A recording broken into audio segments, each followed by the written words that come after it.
এখন যে ভিডিওটা আমি দেখাচ্ছি যে এটি একটি মানে পানি রোধ করার মেশিন, মানে অর্থাৎ বেড়িবাঁধ।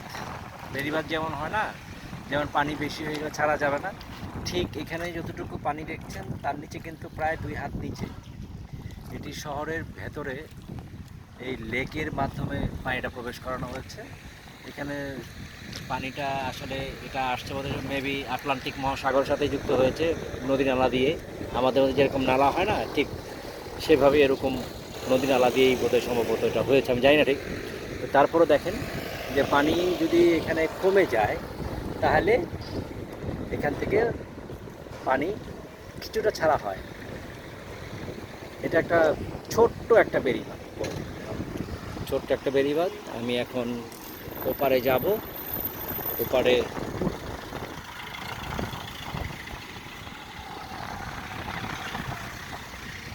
ওপারে চলে যাব।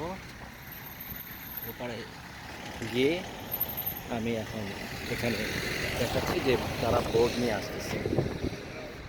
ওই যে এখান থেকে আবার ঘুরবে, থাকে আমি এখানে দাঁড়াই কিছুক্ষণ, দাঁড়ালেই হয়তো বা ঘুরে যাবে।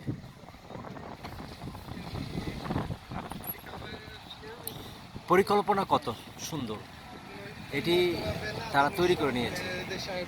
এই দুই সাইডের লেক দিয়ে এই পানির প্রবেশটা তারা কিন্তু পর্যটকদের জন্যই করানো হয়েছে।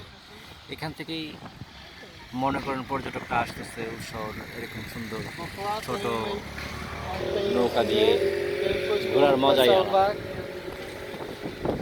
এটা চড়তে গেলে আপনাকে 15 ইউরো লাগবে। এই যে ঘুরতেছে অলরেডি, দেখতে পাচ্ছেন আপনারা, এই যে ঘুরে যাচ্ছে অলরেডি, ঘুরতেছে একটা অলরেডি ঘুরতেছে, পরেরটাও ঘুরতেছে। এই যে এখন ঘুরে চলে যাবে, এই যে ঘোরাচ্ছে,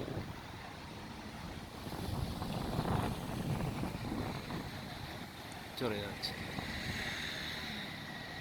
এই আস্তে আস্তে করে ঘোরাচ্ছে দুটোই। এখন তো দেখা যাক, আমি এখন ওপারে চলে যাই, আমি আবার সেই ইয়েতে চলে যাব। এখানে অনেকেই ঘুরতে আসে, যেমন একটা সুন্দর একটা বাস,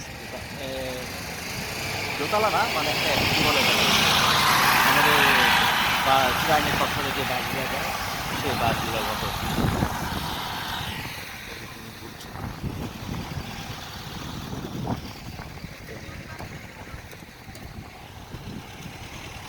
এবং তারা কিন্তু আইন কখনো অমান্য করে না, আইনকে তারা শ্রদ্ধার সঙ্গে, এবং বলা যায় সবাই সমান। ওই যে এমপি মিনিস্টার আসতেছে গাড়ি ভঁ ভঁ করে চলবে, সেই ধরনের অমান্যকারী কেউ নাই এখানে, ঠিক আছে?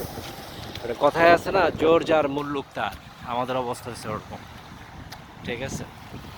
তো আমরা ছোটোবেলা থেকেই তো অনিয়ম শিখে আসছি, লাল বাতি জ্বললেও চলি, নীল বাতি হলেও চলে চলে, সবই একাকার। যাই হোক, তো আমরা কি বলবো, যে যতদিন পর্যন্ত আমরা আইনকে কখনো মানব না, ততদিন আমরা এরকম থাকবো, পিছিয়ে থাকবো। এরকম থাকবো বলতে গেলে পিছিয়ে থাকবো, অনেক পিছনে। আমরা যারা প্রবাসে বসবাস করি, প্রবাসে আসে, তারা কিন্তু আইন কিন্তু অমান্য করে না, কিন্তু যেই আমাদের দেশে যাই তখনই আইন ভঙ্গ করার, মানে কে কত ভঙ্গ করতে পারে, ঠিক আছে, প্রতিযোগিতায় চলে আসে। এই যে আমি রাস্তা দিয়ে হাঁটতেছি, কোথাও কোনো একটা বোতল তো দূরের কথা, একটা ফিল্টারও পাবেন না, সিগারেটের যে ফিল্টার সেটাও পাবেন না। তারা ফিল্টার সিগারেট খাবে, সিগারেট খেলে তাদের নিজ দায়িত্বে সেটা ডাস্টবিনে অথবা গাড়ি দিয়ে রেখে দেবে। আমাদের এখানে তো তা না, আমাদের এখানে উল্টো। আমরা এখন এই নদীতে কি করব, একটা বোতল ফেলার ব্যবস্থা করব, যে কে কত জোরে কত দূরে নিতে পারে, এই প্রতিযোগিতায় আমরা নেমে যাই। এগুলো ঠিক না। এটা আপনাকে দেখেছিলাম কিছুক্ষণ আগে, যে এটা রেস্টুরেন্ট, তো এই রেস্টুরেন্টে তো খাওয়া হলো না, আবার হয়তো বা কখনো যদি আসি তখন হয়তো খাওয়া হবে।